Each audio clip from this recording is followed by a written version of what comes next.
Makabansa, Grade 1. Quarter 1, Week 1. Bawat tao ay may iba't ibang katangiang pisikal. Matatag curriculum. Hello kids, it's me, Teacher Frel. Don't forget to subscribe, like, and share, and hit the notification bell for the latest video. Thank you!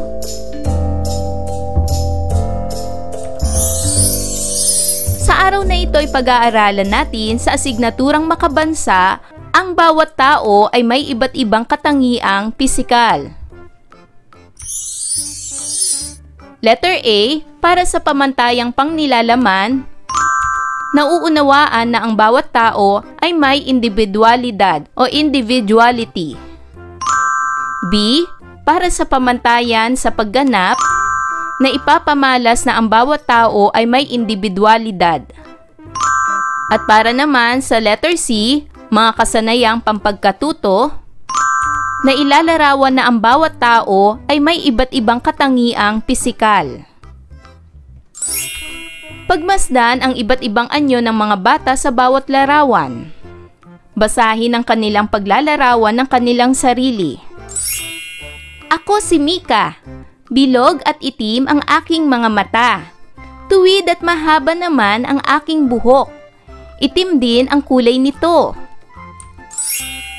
Ako naman si Marco. Kulot ang aking buhok. Kayumanggi naman ang kulay ng aking balat.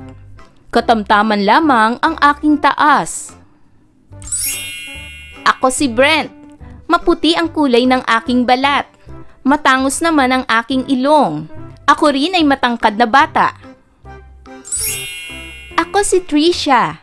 Singkit ang aking mga mata. Manipis lamang ang aking labi. Katamtaman rin ang hugis ng aking ilong. Ako si Annie. Ako ay batang mataba. Kulay tsokolate ang aking buhok. Ang aking taas ay maliit lamang. Ano nga ba ang ibig sabihin ng katangiang pisikal? Ang katangiang pisikal ay tumutukoy sa mga nakikitang anyo o katangian ng isang tao. Ito ay mga panlabas na aspeto na maaring makita, masukat o maobserbahan gamit ang ating mga pandama, lalo na ng paningin. Halimbawa ng katangiang pisikal ng isang tao. Kulay ng balat. Maaring ang kulay ng balat ng isang tao ay maitim, maari rin namang kayumanggi, o maaari rin namang maputi. Kulay at katangian ng buhok. Maaring ang kulay ng buhok ng isang tao ay itim, meron namang kulay tsokolate o kulay brown, may buhok naman na tuwid, at may buhok naman na kulot. Kulay at hugis ng mata. Maaring ang kulay ng mata ay kulay tsokolate o kulay brown. Mayroon ding kulay itim, gaya nating mga Pilipino. Ang karaniwang kulay ng ating mga mata ay itim. May mga hugis naman ng mata na singkit, at may hugis ng mata na bilugan. Hugis ng ilong. May mga ilong na matangos. May ilong naman na katamtaman lamang ang tangos o katamtaman ng laki. At may ilong naman na maliit at mababa. Hugis at taas ng katawan. May mga hugis ng katawan na mataba, meron ding mapayat. May taas naman na maliit at may matangkad. Hugis ng labi. May mga hugis ng labi na makapal at may mga hugis ng labi na manipis. Ang katangiang pisikal ng mga Pilipino ay karaniwang kayumanggi ang balat. Hindi gaanong matangos ang ilong, katamtaman lamang ang laki at mababa. Itim at tuwid ang buhok, may ilan ding kulot. Katamtaman lamang ang taas. May ilan na makapalang labi at may ilan din na katamtaman lamang ang kapal nito. Iyan ang mga katangiang pisikal ng mga Pilipino. Basahin natin ang katangiang pisikal ng batang si Kiko. Si Kiko ay isang batang ita. Maitim ang kulay ng kanyang balat. Kulot at maiksi ang kanyang buhok. Siya ay maliit lamang. Malapad ang kanyang ilong. Makapal naman ang kanyang labi. Narito naman ang katangiang pisikal ng magkapatid na Joko at Jerry. Sina Joko at Jerry ay magkapatid. Sila ay lahi ng Igorot. Ang karaniwang kulay ng kanilang balat ay kayumanggi.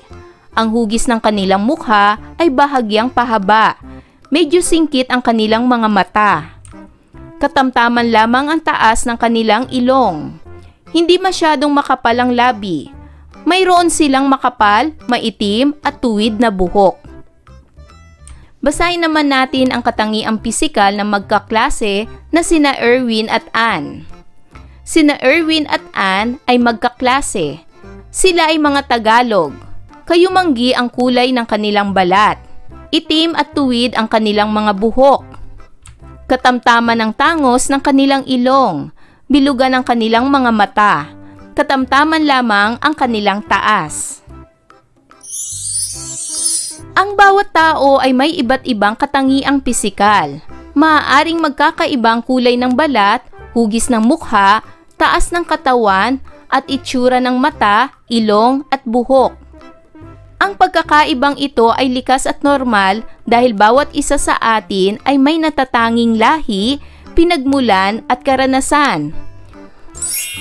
Wala mang magkapareho sa lahat ng aspeto, ang bawat tao ay may sariling kagandahan at kahalagahan. Dapat natin itong igalang at pahalagahan sapagkat sa ating pagkakaiba-iba, makikita ang tunay na ganda ng pagkatao. Ngayon ay dumako na tayo para sa pagsasanay bilang isa. Lagyan ng check ang patlang kung ang isinasaad na pangungusap ay tama at X naman kung hindi. Unang bilang, isa sa katangian ng Pilipino ay ang kayumangging kulay ng balat. Ito ba ay check o X? Magaling! Ito ay check. Tama. Pangalawa, ang mga Pilipino ay likas na may matatangos na ilong. Ito ba ay check o X? Magaling! Ito ay X. Hindi likas sa mga Pilipino ang may matatangos na ilong. Pangatlong bilang, ikahiya mo ang pagiging maitim ng iyong balat. Ito ba ay check o X? Tama! Ito ay X. Huwag nating ikahiya ang pagiging maitim ng ating balat. Pang-apat, ang mga buhok ng mga Pilipino ay karaniwang tuwid at kulay itim. Ito ba ay check o X? Magaling! Ito ay check. Tama. Panglima, nagrereklamo si Albert sa kanyang ina dahil sa pagiging maliit niya. Ito ba ay check o X?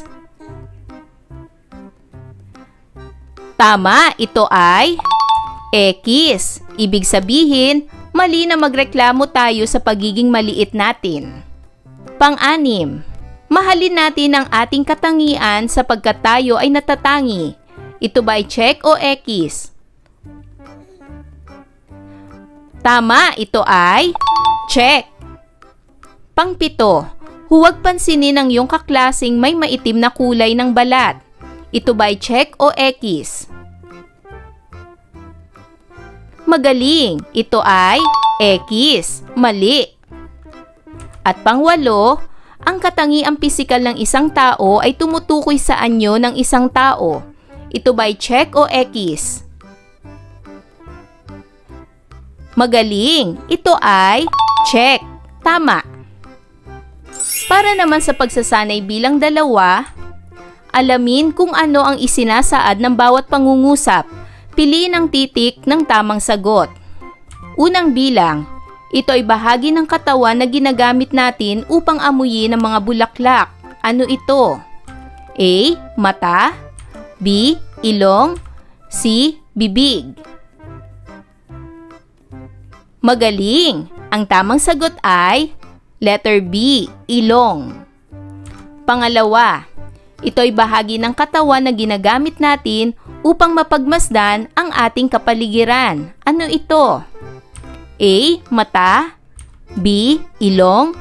C. Bibig. Magaling! Ang tamang sagot ay letter A. Mata. Pangatlo, ito ay bahagi ng katawan na kailangan mong gamitin upang makapunta sa tindahan. A. Kamay. B. Bibig. C. Paa. Ano ito? Magaling! Ang tamang sagot ay letter C. Paa. Pangpito, nais mong malaman ang bilin ni inay. Anong bahagi ng katawan ang gagamitin mo? A. Tainga.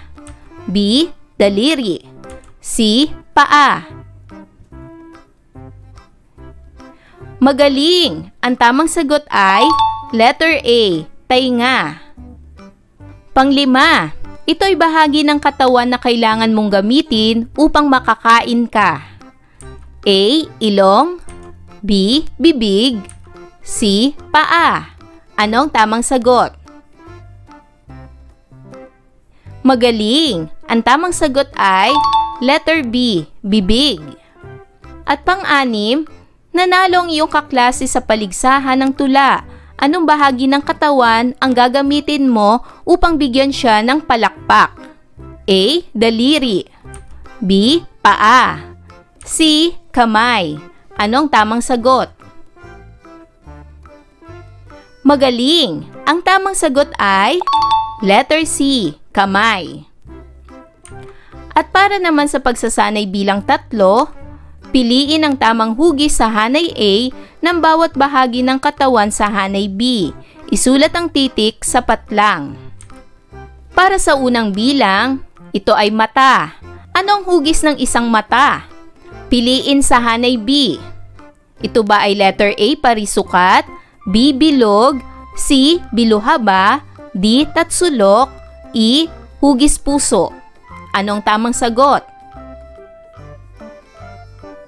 Magaling! Ang tamang sagot ay letter B. Ito ay hugis bilog. Pangalawa, ano namang hugis ang ilong? Piliin sa hanay B. Magaling! Ang hugis ng ilong ay letter D. Hugis tatsulok. Ano namang hugis ng katawan? Piliin sa hanay B. Tama! Ang hugis ng katawan ay letter A. Hugis parisukat. Pang-apat, anong hugis ang bibig? Magaling! Ang hugis ng bibig ay letter E. Hugis puso. At para naman sa panglima, ulo. Anong hugis ng ulo? Tama! Ito ay letter C. Hugis biluhaba. Tandaan, ang katangiang pisikal ay tumutukoy sa mga nakikitang anyo o katangian ng isang tao. Ito ay may panlabas na aspeto na maaring makita, masukat o maobserbahan gamit ang ating mga pandama, lalo na ng paningin. Ang bawat tao ay may iba't ibang katangiang pisikal. Maaring magkakaibang kulay ng balat, hugis ng mukha, taas ng katawan at itsura ng mata, ilong at buhok. Ang pagkakaibang ito ay likas at normal dahil bawat isa sa atin ay may natatanging lahi, pinagmulan at karanasan. Ayan mga bata, naunawaan niyo ba ang ating aralin sa araw na ito?